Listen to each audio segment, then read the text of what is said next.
things are.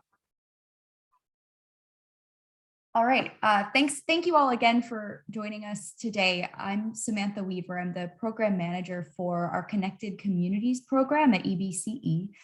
This is a program aimed at assisting low-income customers and reducing disconnections. And it got started in 2019, really launched last year in 2020. And so we're continuing to implement it here today. I'm excited to share information about our latest outreach grant for community-based organizations.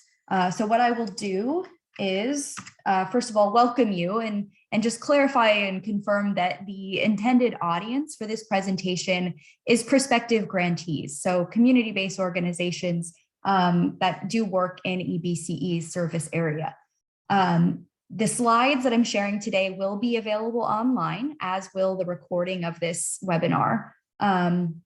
And then finally, just in terms of housekeeping items, if you could please hold questions until the end. I think that'll make sure we can get through all the material.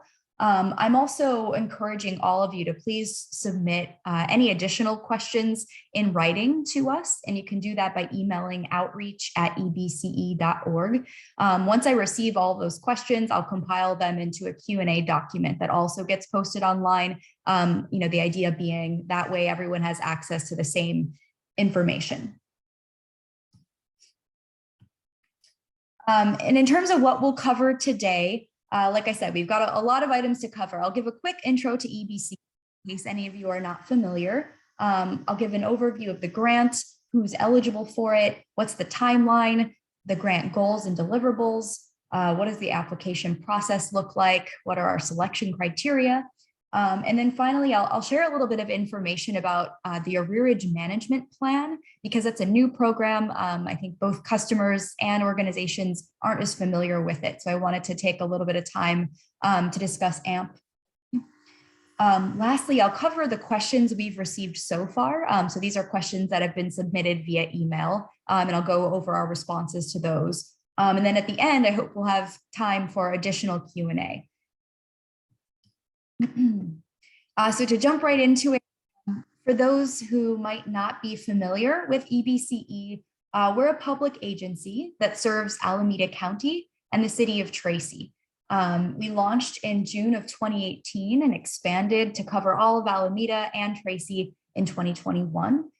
We provide electricity generation services. We still use the poles and wires provided by PG&E. And one key thing to note is that all customers who become EBCE customers retain their enrollment status and their eligibility for programs like AMP, CARE, and FARA. So these are statewide programs that PG&E and EBCE administer together. Just a quick overview about this community outreach grant. As I mentioned, eligible grantees are community-based organizations, and that's broadly defined. I'll share more about that. The award amount is for up to $30,000. And what we're looking for is for organizations to collaborate with EBCE on outreach and especially enrollment in 4 different program areas. And those include the arrearage management plan. This is of high priority to us, largely because it's a new program. We think customers aren't as familiar with it. And as you are aware, we've seen a lot of economic impacts of the COVID-19 pandemic. And we want to make sure customers know about this debt forgiveness program. Another area of focus here for this program is the California Alternate Rates for Energy. This is the CARE program and the Family Electric Rate Assistance program. So CARE and FARA are pretty well-known, well-established discount programs for low-income customers. And then finally, we also want to encourage applications for assisting us with enrollment and outreach to customers for the medical baseline program, especially in light of the public safety power shutoffs we've been seeing across the state. One thing that's different about this grant from grants we've offered in the past is that applications will be reviewed on a rolling basis. So that means they can be submitted anytime between today and February 25th. So February 25th is the last day to submit, but we encourage folks to submit as soon as possible, and we'll review those applications on a rolling basis The reason being, we really, as I said, want to make sure customers know about these programs and we can kind of get this thing going quickly. So again, EBCE prefers earlier applications. We'll prioritize applications that focus on the AMP program. Again, we just think there's a need there. And then we will provide training on the program enrollment process and in presenting information about EBCE. So once grants are awarded, we'll reach out to grantees to schedule those trainings, and it'll be a collaborative effort. Quick word about eligibility for grantees. So again, I said we're broadly defining community-based organizations. We're interested in service-oriented organizations with an established track record of public outreach and community engagement within our service area. Examples could include charitable and civic organizations, health and social service agencies, educational institutions, faith institutions, and all the other entities you see listed here. The timeline. So this timeline is what is shown in our request for applications document. I've noted that we're here on December 14th. This is the information session. Following today's webinar, tomorrow, December 15th, we'd really appreciate final questions being sent to us about this grant opportunity. And that's so that by the end of the week, we can compile them and compile all of the responses and post that document online. As I said at the beginning here, we're reviewing applications on a rolling basis. So January 3rd is considered the early submission deadline. And what we've done as part of the rolling application process is committed to a few sort of dates for review. So applications submitted by January 3rd will be reviewed by January 21st. Applications received by January 17th will be reviewed by January 28th. And I'm reading up here at the top in the December 1st through February 25th date timeframe. Finally, applications received by February 25th, again, that's the last day to submit, will be reviewed no later than March 11th.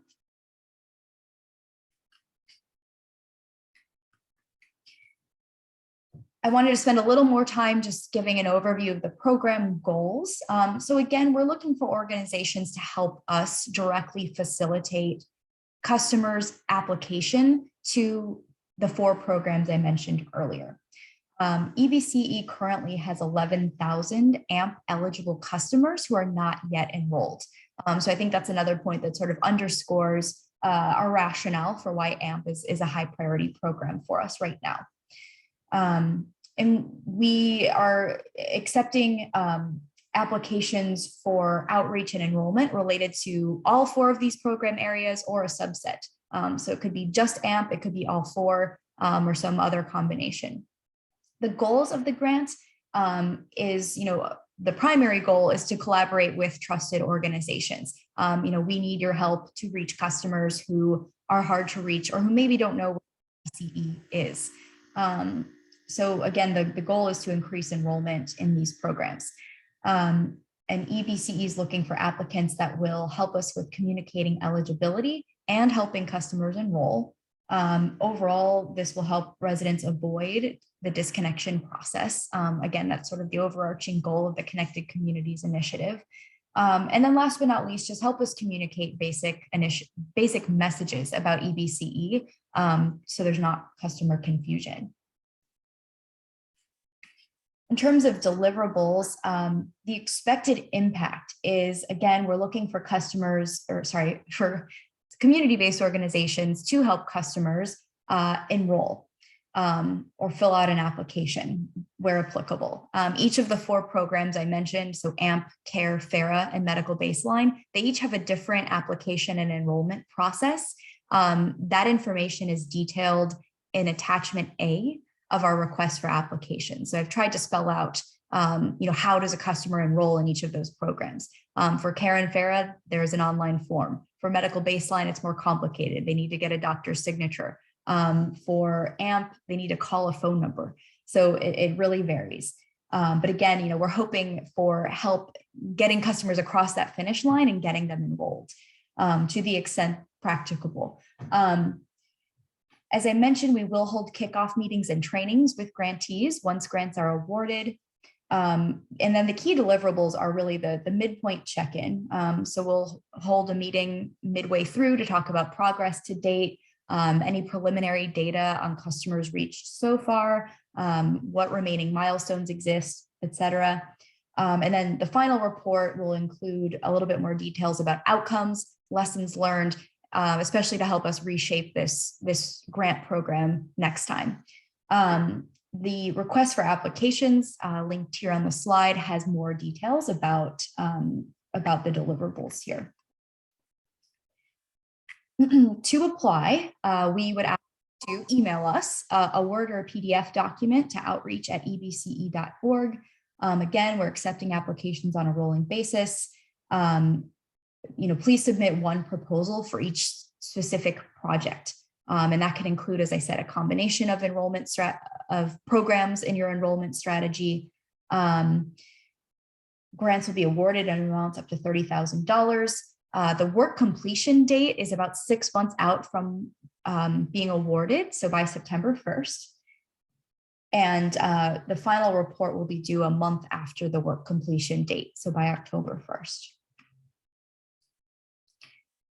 This is a key slide, I think. So here I'll talk about application requirements. There are 3 requirements, 1 optional attachment, but we'll ask for you to provide a narrative, a work plan, and a budget, and then funding related attachments. So if you're applying as a nonprofit, a determination letter. If you're working with a fiscal sponsor, we'll ask for a letter from them. And then optionally, we also request you to provide any examples of your previous work, so marketing materials or reports, and then any letters of recommendation or just references that you want to provide to us. A little bit more detail about the narrative and work plan. Again, this is all spelled out in the request for applications document, but I wanted to walk through it here as well. For the narrative, we're looking for maximum 5 pages. Tell us the amount you're requesting.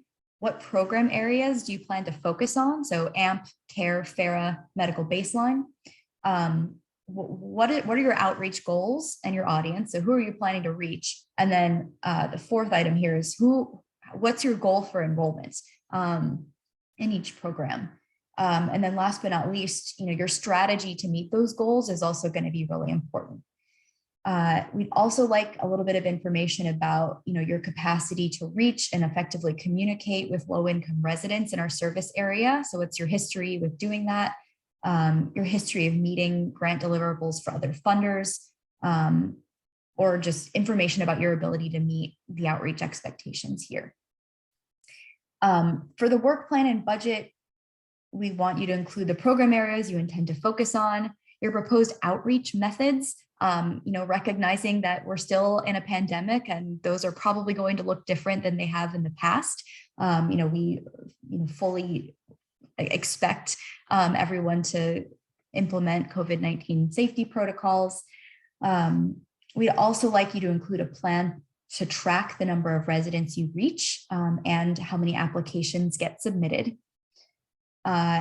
Item C here is a description of your target population. So who are you focusing on in your outreach efforts?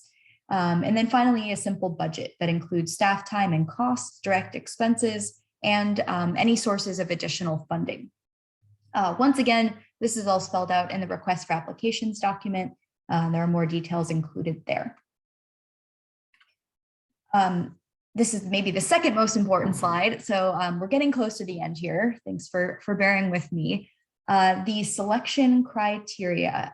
So EBCE staff will be the ones evaluating the applications we receive. And these are the criteria we will use. The first and the most important one is the overall quality of the proposed plan to meet goals and deliverables. So here we're looking for quantitative things like the number of residents you're reaching, the number of residents enrolled, but then more qualitative things like what is the depth of interactions, how accurate will your evaluation metrics be?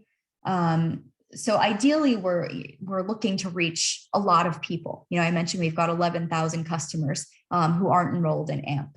So that means, we might be expecting or hoping for creative outreach strategies that can result in depth of interactions, but also breadth of outreach. And this is broad, I recognize that, but it's really because we're trying to defer to you on what you think makes the most sense, both for your organization and your outreach capacity and for these programs in general, recognizing all of the barriers to enrollment that exist.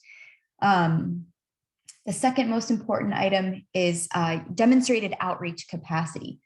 So that includes experience conducting outreach in our service area and with the target populations that you identify in your proposal. Third on the list is history of meeting grant deliverables. Again, this is something we ask you to talk about in the narrative you provide. Next on the list is we are preferring applications submitted sooner. Again, we're really looking to get this stuff started, and outreach plans that focus on AMP. And then last but not least, we do have a preference for organizations that are based in EBCE service territory, not just work here, but also are headquartered here. So that covers the grant itself. I did now want to spend a little bit of time on two things that aren't mentioned as directly in the request for applications document. The first one is some information about what the AMP program is. Again, the reason I'm providing this is because this program is new. The overall description is that it's a payment plan and a debt forgiveness program. And the way this works is customers' debt is divided over 12 months. And for every on-time payment they make, 1/12 of that debt is forgiven. So what that means is it doesn't require them to pay off their debt if for 12 months going forward into the future, they pay their bills on time. I recognize there are challenges to that structure, but this is sort of the statewide program rules. So again, after 12 on-time payments of their current charges each month, their eligible debt will be forgiven up to $8,000. To be eligible, customers must also be enrolled in CARE or FARA. So this is a key sort of interactive effect where a customer might be eligible for AMP if only they were also enrolled in CARE or FARA. And that's one of the reasons we're including all of these programs in this outreach grant opportunity. They must owe at least $500 or more on their combined PG&E gas and EBCE electric bill. Some of their debt has to be 90 days past due. They must have been a customer for at least 6 months with PG&E, just to make sure they sort of really exist, and have made at least one on-time payment. I recognize these eligibility criteria are pretty detailed. I will say that for the AMP program, EBCE has a list of all customers who are eligible. So ideally, community-based organizations will not need to verify all of these elements. EBCE is working to develop a tool that will allow you to, or allow a customer to enter information about themselves. So say if they have their PG&E bill in front of them, they can enter their account number in an online form that EBCE is in the process of developing. And that form will then tell them, yes, they're eligible for AMP, or no, they're not. Again, the reason we want to create this form is because of these complicated eligibility criteria. So that there will be more to come on that, but I wanted to make sure you were all aware that you will not be responsible for verifying all of the items listed in this eligibility box. Another thing I wanted to make sure everyone is aware of is the application process for AMP. The only way to enroll in AMP is to call PG&E at the number you're seeing here on this slide. So that there are, I guess, good things about that and bad things about that, but there's no online form. So I wanted to make sure that that part was clear. And then lastly, I've included here on this slide some information or some resources that might be useful for organizations doing outreach related to AMP. The first is EBCE's AMP website. I've also included PG&E's AMP website.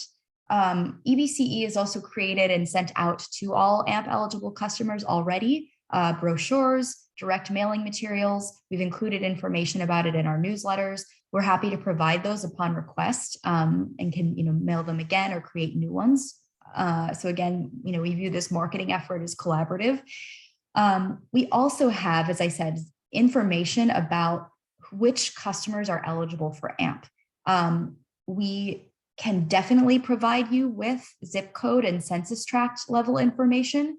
And I'm showing an example of that at the right here. So the table at the right shows AMP eligible residents who are not yet enrolled by city. We can provide that at the census tract level as well.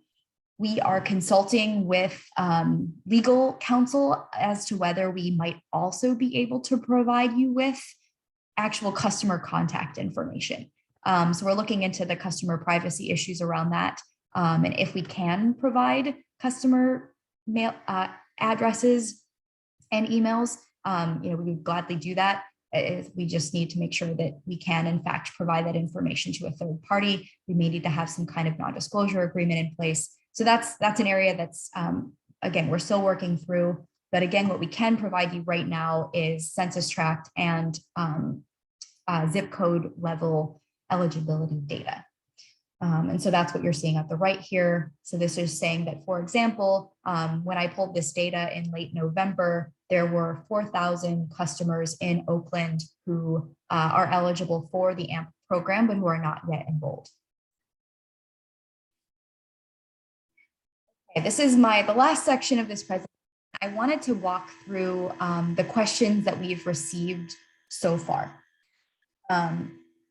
So there are 4 of them. So the first is, what are the main barriers to AMP enrollment? And in response, I'd say that we haven't conducted focus groups around this exact issue. We've conducted focus groups around other issues that kind of inform my response here. And the first is, of course, customer awareness. This is a new program. It doesn't get around. It doesn't have as much word of mouth marketing as CARE does, for example. Secondly, the enrollment process itself requires customers to call PG&E directly, which, depending on the customer, can be intimidating. There's no online form or hard copy process. The third is, what we've seen in focus groups about potential customer mistrust of the program itself, its administrators, the overall system. And then let's see, the second question here is, does EBCE have contact information for AMP eligible households? Yes, we do. And we have attempted outreach, or we have done outreach. So we've sent out mailers, direct mailers, as well as emails. We're conducting additional marketing activities in the next couple of weeks here, and we can share all of those materials upon request. And once again, I'm looking into whether legally we can share customer contact information with third-party organizations. The third question is a good one. What does grantee success look like? In some ways, we're looking for you to tell us what's achievable. Our objective here, again, is to reach any and all customers who might not otherwise be reached. We've been marketing this program over the course of this year. We feel like we've gotten kind of the low-hanging fruit customers who would be likely to enroll. We really need your help getting that next batch of customers who haven't found out about AMP yet, for example. And we're looking to you again to sort of set your own goals and have a plan to achieve those. And then the last question is about responsibility of various elements of the enrollment and outreach process. So marketing, verifying eligibility, educating, leading residents through applications, and verification of completion. So I'll take these by category. So for marketing, educating, leading residents through applications, and going through the application process, we really hope that you will help guide customers through each of these elements. And I recognize that depending on the program, that process might look different. For CARE, you're leading the customer through an online application. For the AMP program, maybe you're with them on the phone while they call PG&E and try to enroll. For verification of eligibility, this is a little bit tricky. So PG&E ultimately verifies eligibility when they enroll a customer. That said, EBCE hopes that grantees can at least screen for eligibility during the outreach and enrollment process. As I mentioned before, EBC is in the process of developing, for example, an online form that will tell you whether a customer is eligible for AMP or not. So I think that covers that. And then lastly, the question about verification of completion. I think assume EBCE will verify completion. And the reason for that has to do with sort of the way the application and data flows. One way this could work is you provide EBCE with a list of customers who called PG&E in order to enroll in AMP. EBCE will then, after the fact, be able to verify, okay, yes, of these 10 customers, 9 of them are now showing up in our database as having been enrolled. So we'll have to kind of verify that back end process. Okay, that covers it all. I'm happy to answer additional questions right now in the time we've got left. I also, as I said, encourage you to email us at outreach@ebce.org and to visit our website. Yes, yes, thank you for asking whether you're able to ask questions. You are, and I go ahead and unmute yourself. Hi, Lena. My name is Lena from the Fremont Family Resource Center. I have 2 questions. The first is for your AMP program. We are running the rental assistance program for Fremont out of the Family Resource Center, and we pay for 100% of back utilities. So how is this program different from what the state and the federal government are offering with their rental and utility assistance program for COVID relief? Yeah, good question. Customers who receive funds through, you're talking about the ERAP program, the emergency rental. Yeah, the ERAP program. Mm-hmm. They are still eligible for AMP. So it's a complicated thing to answer because the impact on a customer's eligibility for AMP is going to vary by customer and how much debt they have. So I think one key difference is that, frankly, ERAP is more desirable because it just pays for everything. 100% of it. The issue with AMP, or the challenge with AMP, is that it's contingent, like a customer remaining in the program and getting all of their debt forgiven is contingent on them making payments going forward. So if a customer misses 2 payments, they are no longer able to be enrolled in AMP. So there's sort of I would say the hierarchy of opportunities, if I were a customer, is look to ERAP first, but you can also enroll in AMP at the same time. So my understanding is that you maintain eligibility for both, but if there's still ERAP funds available, that's fantastic. And maybe for all of us here today, could you give us just a quick status update of the ERAP funding opportunity? I think we've seen in the news that a lot of the funds have been fully subscribed. Is that the case for the program Fremont is administering? Yeah, but the federal government is recapturing ERA 1 funds from states. A majority of the states actually have not obligated their funds. So we have put in a request, as well as the county, for additional ERA 1 funds from states that did not utilize those funds. That's great.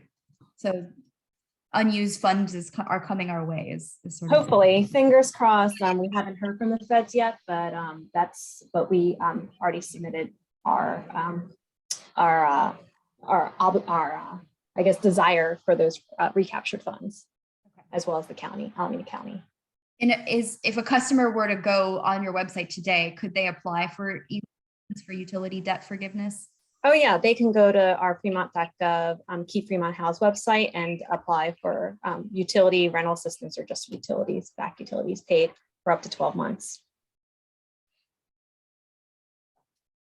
And we do have a prioritization system where people who've never applied or got assistance from us, and our 30% AMI, they're top priority. So. Okay, great. sorry to turn this into an ERAP webinar. Thank you for bringing that up. I think it'd be great to connect with you maybe separately and think about how these programs might interact, since, yeah, it feels like there's sort of these patchwork funding opportunities for customers who have utility debt, and it'd be great to kind of integrate them a little more. Are there any other questions? Oh, I see some in the chat. I'm sorry about that. All right. Tiffany, you asked, your organization is able to do outreach, limited capacity to do enrollment. Good question. So is enrollment required? It's strongly preferred. Is this a reimbursement grant based on the number of people? No, it's not. And then let's see. Another question is, let me know if I didn't answer that. I will also write more formal responses to these questions in the document I'm compiling. Alamaz asked, can you clarify how much funding we can ask for? Yes, so up to $30,000 per proposal.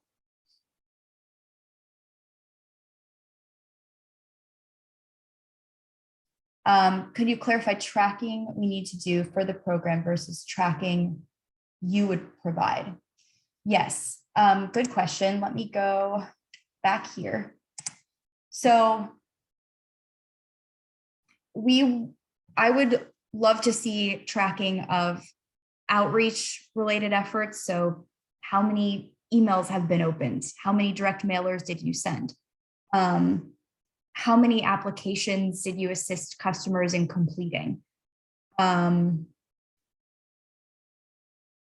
maybe it's those two things, outreach and enrollment applications. On the back end, as I said, I don't expect you to be able to verify who actually enrolled. So that's the distinction, I think, is that, it'd be great to track how many folks you do outreach to, how many people did you help enroll, and then we'll verify, the ones you helped, who actually made it through the other end of the system and got enrolled. Does that help?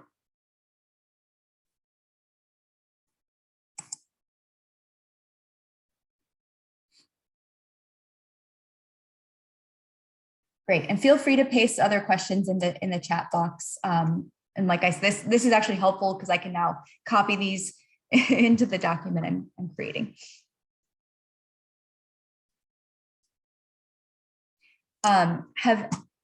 Is this the first time any of you have heard of the AMP program, out of curiosity? You can maybe raise your hand or. Okay. I'm always curious. Not for me. We've been doing this because we provide utility assistance for PG&E and Alameda Municipal Power. So this is something we've been working with the state on to get our clients enrolled in as well too. Great. And Thomas, are you with Spectrum? Yeah, that's correct. Yeah, Spectrum Community Services in Hayward. Yeah, great. Let's see. I see a question about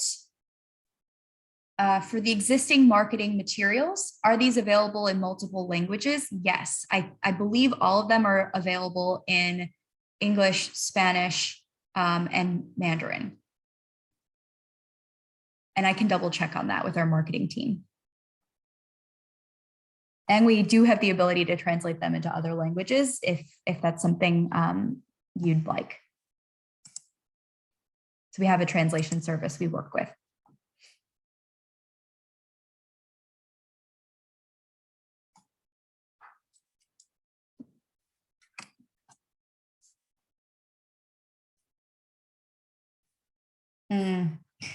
Yeah. What's the expectation for in-person outreach? We don't have an expectation around that because of the pandemic environment. We want to prioritize and encourage events or outreach methods that result in sort of a depth of interaction. So, having a webinar like this where there's discussion is not in person, but it's virtual. And I think that interaction has a lot more depth than, a social media post, to kind of contrast those examples. So, I recognize that the pandemic has made outreach very difficult and different. So do your best, but we do not expect you to be holding in-person events unless something changes and you feel comfortable doing that. My sense is that those aren't happening as much, but we'll sort of leave it up to you and your organization's policies, existing practices around safety, but we are very mindful of the fact that in-person events are hard to do.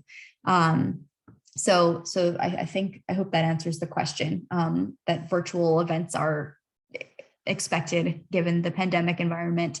One other thing I'll mention, and we say this in the request for applications document, is that EBCE doesn't do door-to-door canvassing. That's been a policy of ours for a long time. And so we would strongly discourage any proposals to do outreach with door-to-door canvassing.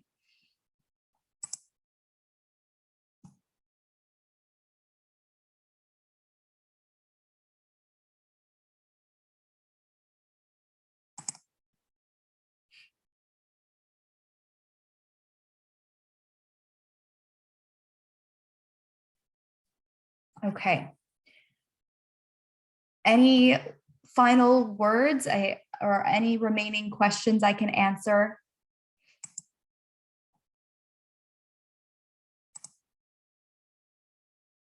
I also, again, want to invite you all to send an email to us at outreach@ebce.org so that we can respond to any questions you have after the fact. You can visit our website and review the grant application materials there. I see one. Sure thing. Okay. All right, you get the last word, Marcel. Thank you all for your time. Again, please reach out with questions or feedback on this process. We hope to do this at least once a year. Often. Thanks, Sam. Thanks, everyone.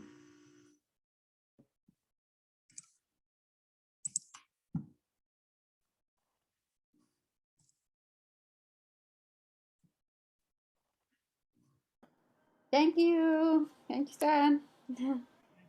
All right. All right, let's get out.